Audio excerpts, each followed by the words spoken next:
Yo, what's up, what's up? This is your boy D coming back at you with more of this Tekken talk. And here we gonna talk about the ranks. Why we gonna talk about the ranks? Because, it's something that's consistently talked about. But here I just want to talk about, the level of skill and the approach that you're gonna find with the ranked tiers. And here, man, a lot of people are gonna be kind of, it's gonna be kind of interesting. A lot of people are gonna find what I gotta say, maybe raising a little eyebrows, or probably have y'all thinking a little bit on what's going on, because right now, man, season 4 rank system is a hot damn mess right now. But before the rank reset, there was levels to this shit. So hopefully, man, just stick around, and we're gonna talk about the rank and the approaches of level of skill that you're gonna encounter with these ranked tiers. And the reason why I'm doing this is because everybody's like, okay, yeah, rank doesn't matter, but at the same time it is there. So basically there's certain ways that you can handle these ranked tiers once you get to them, and there's certain ways that you can pace yourself to get past these ranked tiers. So that's what I'm going to talk about in this video right here, is on how to deal with these ranked tiers. So what I'm going to do here, I'm going to explain tier by tier on the levels of approach that you're going to find with these Tekken 7 ranks. Now we're gonna start with the Suzaku area. I want to start there because I think that's the area where you're gonna really see some I guess you could say you're gonna be coming into some skill play when it comes to Tekken 7 rank. Now this Suzaku area, I guess you like the Byaku, Suzaku, Seiryu area. Now this area here, you're gonna see some good Tekken. You're gonna see this is where you're gonna come across players that are coming into their own. You're probably gonna come across some players that probably gonna seem like they may be kind of mashy a little bit, but like I said, they're coming into their own, and it is some honest Tekken in this area when you talk about ranked tiers. So this area here is a pretty good area because, like I said, players here are coming into their own. It's really good basic Tekken, and then on top of that too, in this area, when you come across players, you can actually kind of, I guess you could say, this is where you can kind of teach your opponent, or whatever, teach them right from wrong or whatever, some shit like that. This is a good area for that. This Suzaku area, it's a good area for that. So it's a real honest Tekken in this area here. Now, moving up next, after that, this is the ruler tier, where it starts at the mighty ruler. Now this is probably where you are gonna find the most crisp and honest Tekken, because once you hit mighty ruler, this is where a lot of players actually take the game seriously. You are gonna see some good Tekken here. You're gonna see some committed players. You're gonna see some players that know what they're doing. So this is I think right here, the mighty ruler tier, mighty ruler, revered ruler, divine ruler, and eternal ruler. I think that whole tier, I think this might be the best ranked tier in the game. And the reason why I say that is because you have people in this ranked tier that are good players. When I was in this ranked tier, I really had no issue with no skill level at all. What I mean by that is you didn't really come across a lot of mashing or a lot of spamming or nothing like that. You didn't come across that in this tier. So I really believe this is the best tier. This is the best ranked tier in Tekken 7, because players here take the game seriously. They know what they doing, and they not gonna waste your damn time. You feel what I'm saying? So the mighty ruler tier, I think this is the best tier in Tekken 7. So now let's get to the toxic, Tiberius, treacherous ass blue ranks. And I'm gonna tell y'all right now, these fucking blue ranks are just trash. This is the worst ranked tier in Tekken 7, bar none. Even before the reset, I always thought the blue ranks was just probably the most pitiful ranked tier in Tekken 7. And the reason why I think that is just because it's like, number one, you're gonna come across a lot of players that just don't give a fuck in this ranked tier. From Fujin all the way to Ryujin, a lot of motherfucking players just don't give a fuck in this tier. They're hindering as hell. They don't take the game seriously. That's number one. Then number two, of course, you got the lag switchers, the cheaters, the rage quitters. It's all here in these fucking toxic ass blue ranks. And it even get to the point where you're gonna get so sick of being in the blue ranks, you're gonna try to spam your way out of the blue ranks. But you know, one of the things about these blue ranks, the only real good thing I can say about the blue ranks, it's a nice test of patience because of all the bullshit that you're gonna encounter in these damn blue ranks. That's the only really good thing I gotta say about these blue ranks. Other than that, this is like the worst tier in Tekken 7. These blue ranks is just fucked up. There's just a lot of bullshit going on in these blue ranks. But with these blue ranks, this is like I said, you just gotta have patience. You really gotta have you gotta have steel nerves. I think that's one of the things about the blue ranks. Just have steel nerves, be patient, and then, you know, once you get out of there, it's kind of like you can kind of, you know, I ain't gonna say take a deep breath, because one of the things when you pushing, you don't ever want to do that. You just want to keep on going. But like I said, you know, the blue ranks, you really just gotta have steel nerves when it comes to this blue ranks, because players in this blue rank, a lot of them don't give a fuck. And then on top of that, I've noticed with the blue ranks, if you really pay attention to the blue ranks, a lot of these players in the blue ranks never ever leave the blue ranks. They never leave the blue ranks. They'll try to poke fun at you, but they will never leave the blue ranks. Motherfucker will stay Fujins and stay Raijins and shit like that. I've also noticed that, you know, so that's one of the things to also pay attention to when you're in the blue ranks, is a lot of these motherfuckers in the blue ranks are just some hindering ass motherfuckers, man. I'ma just keep that real. But yeah, these motherfucking blue ranks, this is the most toxic ranked tier in the game, the worst ranked tier in Tekken 7, period.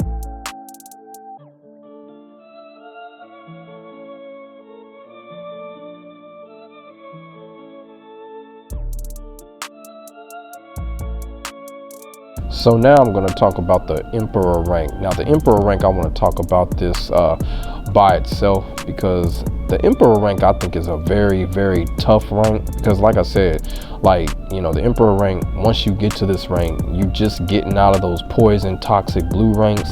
So now you stepping into high quality now. So it's a real transition that you're gonna have to make, and you're gonna really have to adapt, because after getting out of those blue ranks and then going into the high quality, it is a real big difference. So that's why I think the Emperor rank is very tough. It's almost like the no man's land ground that separated East and West Germany. You feel what I'm saying? So it's tough. But the thing about the Emperor rank, it is a good test. And once you get past that, you know, from being in that toxic blue ranks, and then once you realize that you are you're in the high ground now, that's where the Emperor ranks can be very good. But it is a very tough rank. I'm gonna sit here and say it may be one of the toughest ranks in Tekken 7, just because of that fact, because it's like, you know, coming out of those poison blue ranks, and then, you know, you're coming across not only other emperors, you may come across some Tekken Kings and shit like that. So it's going to be a nice test of endurance. It's going to be a test of being able to adapt. I think that's one of the things about the Emperor rank. You're going to have to adapt a lot once you get to this rank. And I'm going to tell you something about the Emperor rank. This is really kind of like a pre-reset, because one of the things about the Emperor rank, because it's so to the point where you really have to adapt fast, you can lose the Emperor rank quickly. I remember, like, when I first got the Emperor rank, like back in 2017, I ain't gonna lie, I lost that damn rank in like 35 minutes. Shit, you know what I'm saying? Because, you know, the time that you have to adapt is fast. You really have to adapt, because you know, like I said, the Emperor rank is kind of like that in between. It's kind of like the mediator rank between the blue and the Tekken King. You really have to adapt fast with that rank. So this is a very tough rank, but once you get your feet on the ground with this rank and play your game, you'll find yourself in your Tekken skills becoming more crisp, and as you can go on in progress. So now we're going to talk about the Tekken King rank, and the Tekken King rank is pretty much kind of like a quiet rank. You know, it's one of those ranks, just as long as you know what you're doing, you should be fine. And it's also one of those ranks, from here on out, man, you're gonna come across high quality. You're gonna come across another Tekken King, maybe Tekken God and stuff like that, or even upper on like True Tekken God or Tekken God Prime. But it is a rank, you know, just as long as you know what you're doing, you know, you should be fine. It's also a rank, like once you get out of the Emperor rank and you've made that transition, you've been able to adapt.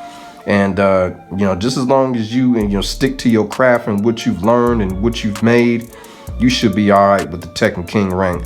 It ain't no problems here. Like with the Tekken King rank, you ain't gonna come across no bullshit or nothing like that. So it's a pretty cool rank. So now I'm going to talk about the Tekken God and the True Tekken God. Now these two ranks here, I think these two ranks are pretty much, they're highly competitive ranks. Once you get to these ranks, like I'm going to start with the Tekken God. Like the Tekken God, once you get to this rank, this is a very fast-paced rank. I mean, you're going to come across a lot of players that are super aggressive, super fast players.